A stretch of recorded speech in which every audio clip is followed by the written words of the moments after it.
This podcast is a member of the Voices of Wrestling Podcasting Network. Visit voicesofwrestling.com to hear the rest of our great podcasts, as well as show reviews, columns, opinions, and updates across the world of wrestling. Competition starting to get thick, it's the click, so I hope you work your A game. A-man, no lame. From the track when we unite and spit, this is an A game. Better bring your A game. Competition starting to get thick, it's the click, so I hope you work your A game. A-man, no lame. From the track. Hey, now it's the Mike and JD show, and I am your host, Mike Gilbert, and I'm currently going solo on that ass, but it's still the same. JD will be in a little bit, but we're like coming up on 15 minutes late. So he said that he is still got hung up with something at the house. He will be here. Do not fret. I'm not going to be just talking to you guys myself the entire night. So JD will be in a little bit, man. But the chat's already blowing up. We already got some stuff to talk about. I'll be honest, guys. You boys had a busy week. Lots of stuff's going on, just like work stuff. And I'll be honest, it's not that I forgot that I had a show today, but I typically do a pretty good job of like preparing show notes and doing some research, scouring the articles and see what's going on with the news of the week. And like throughout the week, I'll actually, like, if I see a cool story or something that I think would be interesting to talk about, I'll bookmark it, I'll label it, and then I'll put it in some show notes and stuff like that. But I just been like super busy this week. A lot has happened. Nothing like crazy serious, but just like work type stuff. So I didn't get to any of that. So if you guys in the chat want to just pop off and throw some topics my way, that is okay. I do have a few topics that I thought that you guys would be interested in. And we'll get started on that in a little bit. But what I want to do first is I want to go to our boy, Triple H hater #1. He actually has now surpassed JD Oliva as the top Triple H hater in all of YouTube. Which is actually like pretty significant, because I thought JD was the biggest Triple H hater of all time. I've never met a bigger hater of Triple H than JD. And but Glassdoor Gamer, sir, you have now surpassed JD as the #1 Triple H hater in all of YouTube. And I'm going to go ahead and get to your $5 super chat. JD is actually here. He's just getting his equipment set up, so he'll be in a second. Triple H HBK using bargain basement and old stories, and Phil's bracelet creative was trash. The whole Vince is gone. Goodwill won't last. I cannot. So if you guys are not Patreon subscribers, I really recommend that you go check out the Patreon. Go to patreon.com/the Mike and JD show, because I put out a scathing review of SummerSlam 2024. Because as you guys know, and I talked about it here last week, I think I've talked about it every week. The thing that I was actually looking forward to on that show was CM Punk versus Drew McIntyre. And I actually watched it live in the middle of the day on a Saturday. I could have been at the beach, but instead I was at home watching this fucking thing. And it comes up, and I'm watching the match, and the whole thing is actually, it starts off with some heat. So it was actually good, like heated in the beginning, but then they just pivot to like Seth Rollins dancing, and they're talking about his shiny blouse, and he's just being ridiculous. He's taking all the attention away from the match, from the blood feud that we've all been talking about forever. And then they just start focusing on this stupid bracelet. CM Punk had a cheap bracelet made with his wife and his dog's name on it, and Drew McIntyre had stolen it, pulls it out during the middle of the match, and then that's what the match becomes about. It becomes a fight over a bracelet. And I was just like, these guys hate each other. This is supposed to be a blood feud. CM Punk should want to kill this guy, but instead he's focused on the bracelet. The whole thing was garbage. Poor CM Punk was gassed out in 5 minutes. I mean, but like, look, the guy is 46 years old. He hadn't wrestled in a year, and I think he's on some medication that helps you grow bigger muscles when you're 46 years old. So I think there might be a little something there. So he didn't wear those X's on his wrists anymore, I don't think. But that match was garbage. And I was not a big fan of SummerSlam 2024. I know a lot of people were. And here's my philosophy on that. Like whatever you like, I don't care. Like if I don't like something and you like something, that's fine with me. Like I don't have beef. Where WWE misses with me, because everybody's like giving them credit on the stories. And I do think they actually have some compelling stories, and like they're doing a good job of telling them weekly and leading up to this crescendo and these big moments in these matches. The problem is the matches aren't very good. like a lot of them are just mediocre. They're just mid-level matches, and then all they do is they're telling news stories inside of these matches when they should be finalizing the story. There's no end to these damn things. And so with some exceptions, obviously, like the Cody and Roman thing ended and things like that. But that's the way I felt about SummerSlam 2024. I felt it was just a glorified episode of Raw. Like it could have just been like a Clash of Champions, something like that. But JD is here, man. I did stall for a little bit. We had a communication. I want to go and get our super chat right away, man. Oh, so it's cool. I said we had a communication breakdown. I thought I made it. I thought it was like, I just start without me. And I catch up. My bad. No, Andy's not feeling very good tonight, Yep. so it Poor took guy. me a little while to get him down. His stomach's all messed up. And before bed, he's like, "Dad, can we play chess?" And I'm like, "Sure." I taught him how to play chess over the weekend, and he's got for an 8-year-old, he's grasping it pretty well. And the little fucker beat me tonight. So legitimately beat me, and I'm really pissed about it, to be quite Is he honest. grounded now, like for beating dad? No, he's actually getting praise for it. I'm Okay. actually really proud of him, but at the same time, I'm that's good. infuriated. My thing, sorry, I didn't have time to set up tonight, so I'm all discombobulated. So yeah, he's in trouble. I got to get better. So I downloaded the chess app on my phone, and I'm learning strategies now because I can't have an 8-year-old beat me. Like, this is ridiculous. So yeah, so we're talking about stories, huh, in wrestling. Well, so that was kind of one of the big things earlier in the week. It's the whole tribalism between WWE and AEW. The AEW doesn't tell stories when they do. Now you could say the stories aren't very good, and I think some of them just aren't. I think some of them aren't very good. I think some of them are very good.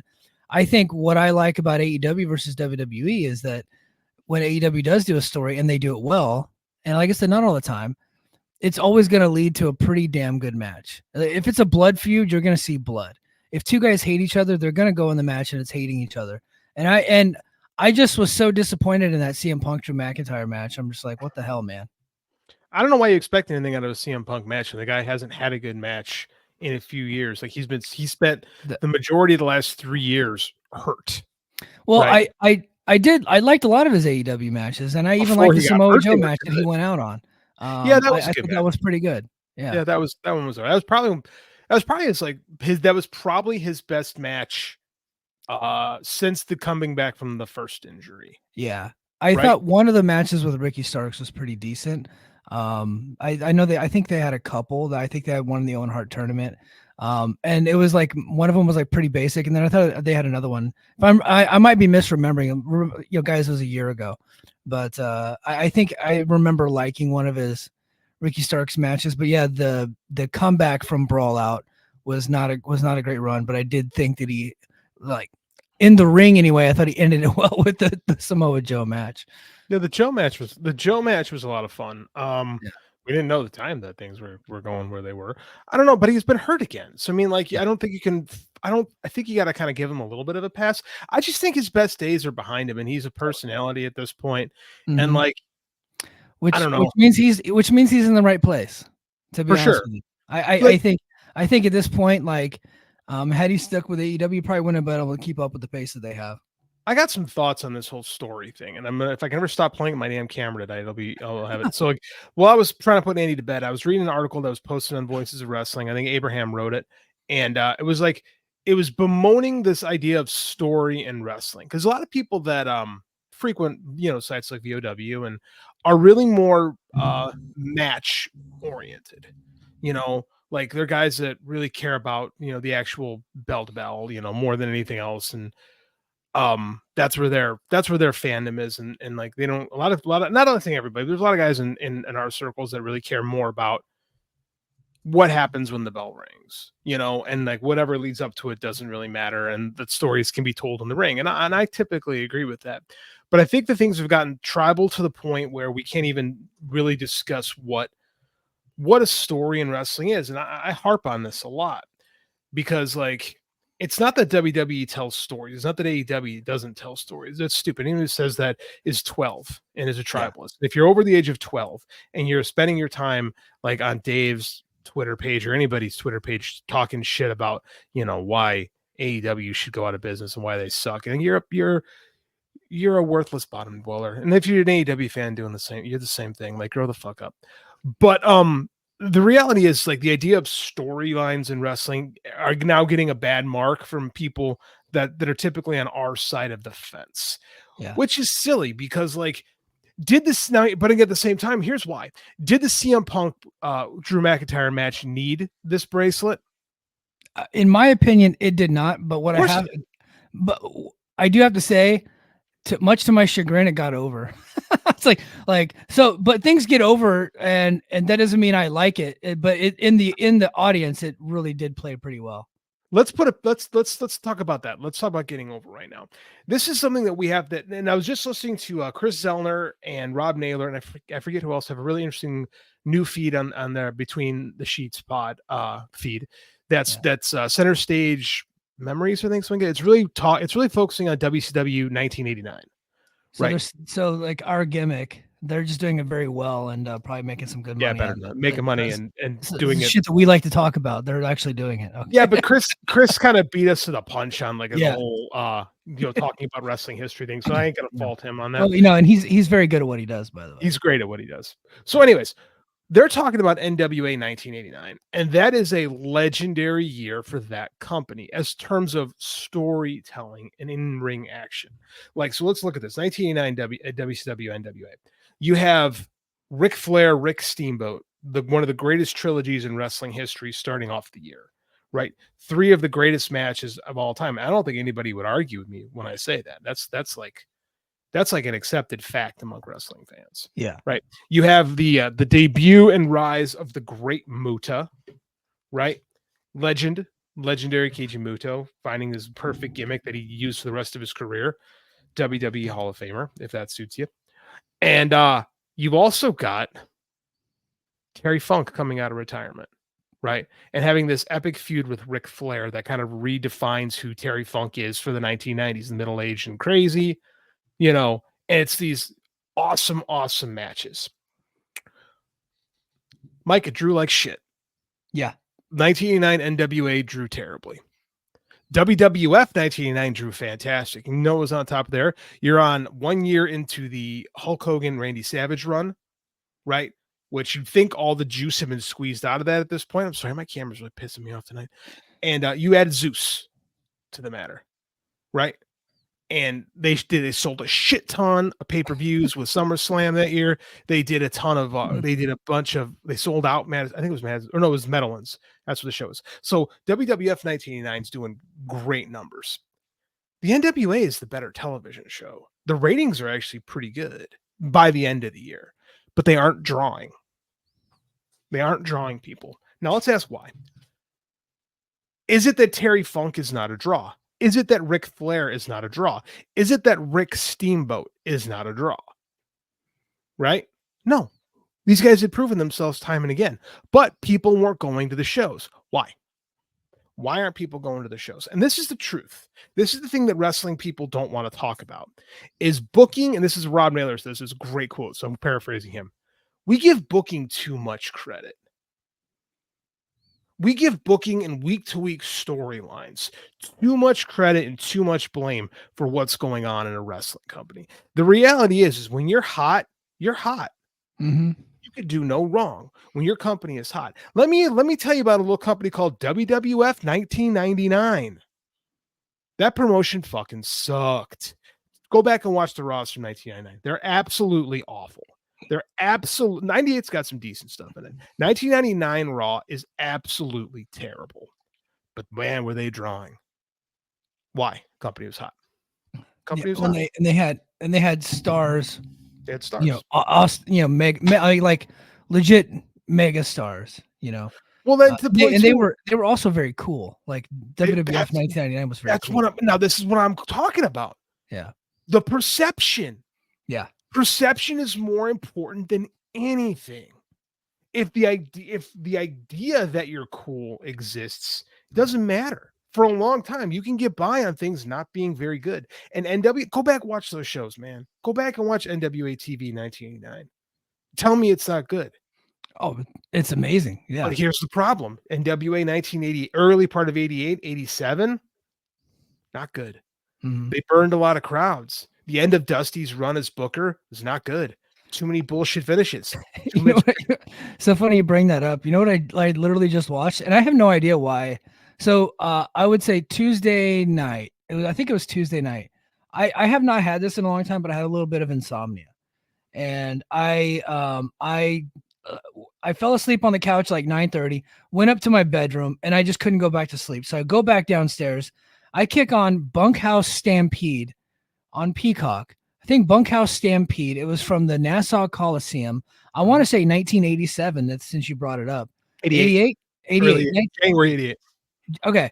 It was in 1988. And the co-main event of that was Ric Flair versus Road Warrior Hawk. And I loved the match. Guess what happened in the match? I'm guessing the Horseman interfered. Yeah, it was just DQ. Yeah, DQ. Like he was hitting Hawk with everything. He had hit him in the head with chairs, all this. Ric Flair hit him with the chair and got DQ'd.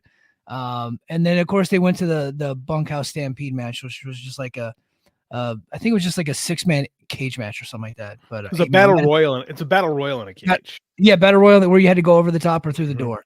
That's what it was. Yeah. So that was not a good show. But it doesn't mean I didn't enjoy watching some of it and seeing Barry Windham defend the Western States Heritage Championship and all that. Like I like seeing the old characters, but yeah, it was not a good show. I believe the Bunkhouse was a pay-per-view, and that's why we have the Royal Rumble, because the USA ran the Royal Rumble for free at the same time, and they printed the wrong time on the tickets. It's a legendary disaster of a show. Yeah. But this is what I'm talking about, is that the NWA had burned their audience, their fan base so bad in 87, 88, that by 89, when they're restarting, because 89 is a complete and total refresh in a lot of ways. You have new ownership. Dusty is gone. Most 3 of the 4 horsemen are gone. Flair is a babyface. You're elevating Sting. You burned him with Luger. Luger was super hot in 89. They didn't put him over Flair. So you got to refigure out what you're doing, Luger. And the year starts bad, but by the end of it, it's hot. Like, as far as being a good person. Now, they did well for the Bash. Bash sold 15,000 tickets, excuse me. Yeah. But the house shows and stuff like that, it didn't draw very well. It didn't draw. And this is what I'm going back to, is when people talk about, well, this isn't working because it's not drawing. A lot of times, momentum is a real thing in wrestling. It takes time for something to catch on, right? And I don't particularly care for WWE product. I don't. I've made my bones about that very clear in the show. But they've been really hot for the last 2 years. So it's going to take time for them to cool off. If the show starts to suck, which, some people think it already does, but it's going to take time for people to fall out of the habit. WWF in 2000 was much better than WWF in 1999. But, they don't start to cool until 2003. 2002-ish, they start to cool.